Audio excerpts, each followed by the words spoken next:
सभी को राम राम, हर हर महादेव। और आई होप कि आप लोग अच्छे होंगे, स्वस्थ होंगे, मस्त होंगे और अपने अपने कामों में व्यस्त होंगे। तो अभी बज रहा है, टाइम हो रहा है 12 और मेरा जैनसो भी सो रहा है क्योंकि वो स्कूल से आया था तो उसको मैं सुलाई हूँ अभी, क्योंकि वो मतलब स्कूल जाता है ना, थोड़ा सा थक जाता है वो जल्दी, तो मैं सोची कि इसको सुला देती हूँ। और कमेंट आया था मेरे वीडियो पे, मैं अभी फ़िलहाल एक वीडियो अपलोड करी थी, उसमें कमेंट आया था कि दीदी आपका हस्बैंड को क्या हुआ था।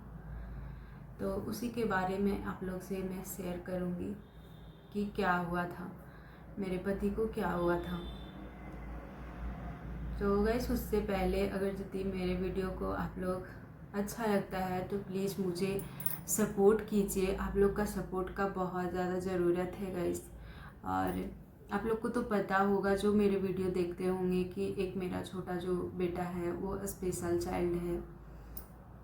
मेरे 2 बच्चे हैं और एक स्पेशल चाइल्ड है। मेरे पति भी नहीं है और मैं उसको छोड़ कर के कहीं जा भी नहीं पाती हूँ, मतलब काम वगैरह करने, तो बहुत ज़्यादा समस्या बना रहता है। तो क्या हुआ था मेरे पति को, 2020 का महीना था गैस, ये जो कोविड आया था ना, ये कोविड मेरे लिए वो पतझड़ का मौसम आया जो आता है ना, कि पेड़ से पत्तियां चला जाता है, हरा भरा सारा बाग ख़त्म हो जाता है। उसी तरीके से मेरे लाइफ में भी एक पतझड़ का ही मौसम आया, मतलब समय आया, ये 2020, और मेरा सारा खुशी चला गया, उसी में दफन हो गया मेरा 2020। ऐसा मतलब अभी जब मैं याद करती हूँ ना तो बहुत ज़्यादा रोना आता है, बट मैं नहीं रोती हूँ। उस दिन एक मैं वीडियो शेयर करी थी 28 तारीख को। उस दिन मेरे हस्बैंड का मतलब पुण्यतिथि जो बोला जाता है वो था, तो उस दिन मैं इमोशनल बहुत ज़्यादा हो गई थी।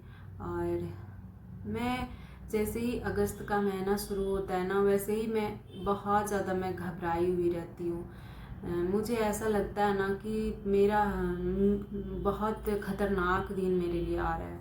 वो समय मेरे लिए, वो जो भी पीड़ा जो मैं सही हूँ, वो सारा कुछ मेरा वापस आ जाता है। वो मैं वापस की दुनिया में मैं चली जाती हूँ, मैं 2020 की दुनिया में चली जाती हूँ। तो ऐसे ही कुछ जैसे पहला लहर था जो कोविड का, उसी समय मतलब कोविड-19 में ही शुरू हुआ था, बट हम लोग को होली के बाद मतलब ज़्यादातर पता चला था। ऐसा चल रहा था जैसे चाइना में है, इधर है, उधर है, ऐसे लोग बोल रहे थे, इधर उतना नहीं आएगा।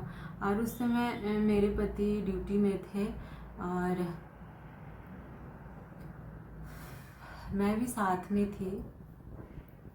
मेरे हस्बैंड बहुत बार मुझे बोले थे कि चलो तुम मेरे साथ चलो, बट जैसे ही शादी हुआ था ना, वैसे मेरे हस्बैंड उस समय अलवर में थे और बोले थे कि चलो। और उस समय का वहाँ पे मतलब अच्छा जगह था, बट मैं बोली अभी शादी हुआ है, सास ससुर के पास भी रहना चाहिए, इसलिए मैं नहीं गई। फिर जब बच्चा हो गया तो मेरे सास ससुर जाने नहीं दिए, बस 2-3 बार फिर मेरे पति मुझसे बोले कि चलो, फिर अपने पेरेंट्स से भी बोले तो वो लोग जाने नहीं दिए कि छोटा बच्चा है, ये है वो है करके, मतलब टाल मटोल कर दिए। फिर उनका पोस्टिंग आ गया कश्मीर तरफ, फिर वो नहीं ले जा पाए। एक बार ले जाना भी चाहें, बट वो फिर बोले कि नहीं तुम लोग मत आओ इधर, सो इधर अच्छा एरिया नहीं है। तो फिर घर वाले भी मना कर दिए, तो मैं नहीं गई। और फिर उसके बाद पूना पोस्टिंग हुआ, पूना में थे, तो मतलब वो भी 3 से 4 बार बोले थे, तो घर वाले भी मतलब परेशान थे कि भाई इसका फैमिली है, ले जाना चाहता है तो ले जाने दो। तो उस समय मैं भी एग्री हो गई और वो भी चाहते थे कि मेरा जो मेरी पत्नी है, मेरे बच्चे हैं, वो लोग मेरे पास ही रहे। और लोग बोलते थे ना कि कैसा है, मतलब कभी कभी घर आते थे, उतना नहीं आते थे, 2-3 महीना छुट्टी मिलता था साल में, तो उसी में मेकअप करके वो आते जाते थे। तो लोग बोलते थे कैसा इसका बच्चा बड़ा हो गया, कैसे क्या हुआ, ये देख भी नहीं पाया। तो बस वही उनका मन में बैठा हुआ था। और इस चीज़ को मैं किसी के पास अभी तक नहीं बोली हूँ कि वो क्या चाहते थे, क्योंकि अब वो है ही नहीं, तो उनका जिक्र करके लोग बोलेंगे कि इसका मतलब फ़ायदा उठा रही है, तो क्या फ़ायदा बोलने से। तो फिर मुझे वहाँ ले गए और मैं 1 साल के करीब वहाँ पे रही थी। मतलब 13-14 महीना मैं जुलाई में गई थी, और जुलाई से जुलाई 1 साल, मतलब 13-14 महीना मैं वहाँ पे रह पाई। और वही समय था जो मैं अपने पति के साथ समय बिता पाई, और वो समय मेरे लिए बहुत अनमोल था कि साथ में रहना, साथ में खाना खाना, बात करना, हर मतलब सुख दुख में साथ होना, तो ये बहुत बड़ी चीज़ होती है।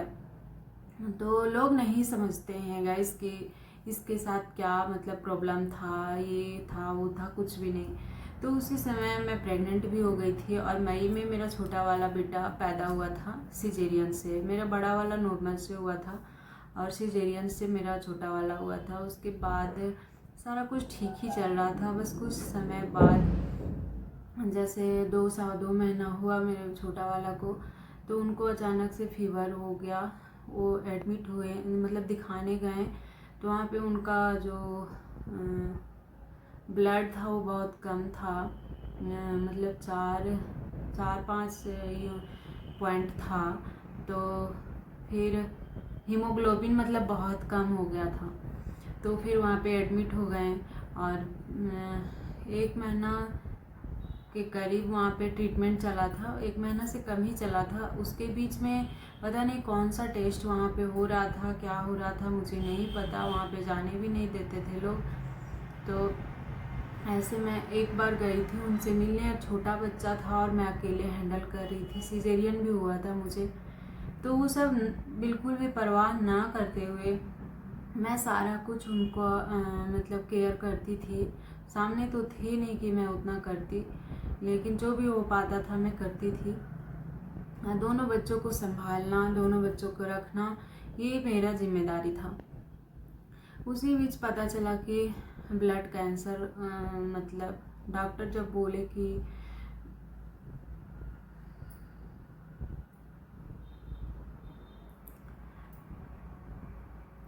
डॉक्टर बोले कि आपके यहाँ पे कौन है, तो वो बोले कि मेरी पत्नी है, मेरे बच्चे हैं बस। तो कि पत्नी को बुला करके लाना। तो फिर एक दिन मैं गई थी, और वो डॉक्टर बोले, डॉक्टर साहब की मतलब आपके हस्बैंड को ब्लड कैंसर है। उस समय मेरा पैरों तले ज़मीन खिसक गया गाइस। मेरा एकदम कुछ सूझ नहीं रहा था, मुझे कुछ नहीं सूझ रहा था। बस मैं रोई जा रही थी और बोली कि भगवान होते हैं, डॉक्टर जो होते हैं सब भगवान होते हैं, आप मेरे पति को बस बचा लीजिए, बस ठीक कर दीजिए इनको। तो वो बोले कि मेरे बस में नहीं है। हम बोले कि भगवान होते हैं, डॉक्टर चाहें, डॉक्टर जो चाहेंगे तो ठीक कर देंगे। तो वो बोले कि ऐसा केसेस में मतलब बहुत ठीक हो जाते हैं, तो आप टेंशन मत लीजिए, मत रोइए। तो मैं भी नहीं रोने लगी, मैं क्योंकि मैं अकेली थी और मैं अपने पति को मतलब क्या बोलते हैं, कमज़ोर नहीं करना चाहती थी। मैं उनको समझाई कि चलिए भैलोर, तो वो नहीं माने। वहाँ पे भी उस चीज़ का बड़ा हॉस्पिटल था, लेकिन कहते हैं ना कि बड़ा हो या छोटा, लेकिन जब किसी को जिंदा रहना रहता है तो कुछ भी हो जाए वो रहेगा इंसान। लेकिन जिनको नहीं रहना रहता है, भगवान जो चाहेंगे ना वही होगा। और उसी बीच ब्लड कैंसर हो गया था, कोविड भी उनको पकड़ लिया था, और वो हमारे बीच नहीं रहे। और तब से मैं आज तक बहुत ज़्यादा स्ट्रगल कर रही हूँ, और लोग इतनी सा भी नहीं समझते हैं कि इसके पास क्या दुख है, क्या तकलीफ है।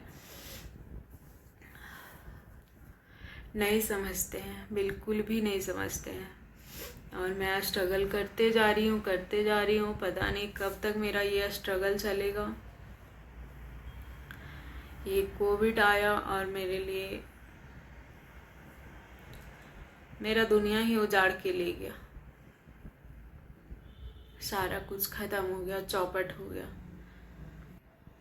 जैसे एक बाढ़ आता है तो कई घरे बह जाते हैं, कई लोग बह जाते हैं, उसी तरीके से बाढ़ आया, बहुत भयानक वाला, और मेरा सारा कुछ ख़त्म हो गया।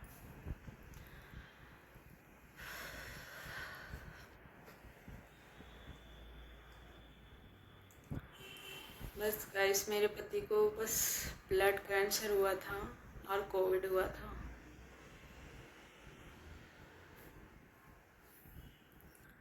और मैं आखिरी बार उनसे मैं मिली थी, मतलब आखिरी बार तो मैं नहीं मिल पाई, उससे पहले एक बार मिली थी। उसी दिन जो डॉक्टर बोले थे उसी दिन मैं गई थी। तो वो मुझे बोलते थे मत रो सुसु, मैं ठीक होके जल्दी से आ जाऊँगा, ऐसे करके वो बोलते थे। तो मुझे लगा, मैं तो कभी सपना में भी नहीं सोची थी कि मेरे साथ ऐसा होगा।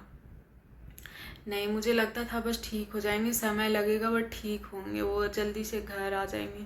क्योंकि मेरा मोनू भी बहुत ज़्यादा परेशान करता था वहाँ पे, पापा कब आएंगे, पापा कब आएंगे। मैं इतना ज़्यादा इरिटेट हो जाती थी, एक छोटा वाला को भी देखना, उधर भी देखना, उधर का भी टेंशन के हस्बैंड का तबीयत ख़राब है तो उधर भी देखना। मेरे हस्बैंड बोल रहे थे तुम भी आ जाओ, साथ में एक रूम लेंगे और यहीं पे हम लोग रहेंगे, यहीं पे ट्रीटमेंट होगा। बट सारा सोचा हुआ कुछ भी नहीं हुआ गाइस, कुछ भी नहीं। सारा कुछ ख़त्म हो गया, मेरा सब ख़त्म हो गया, सब चला गया।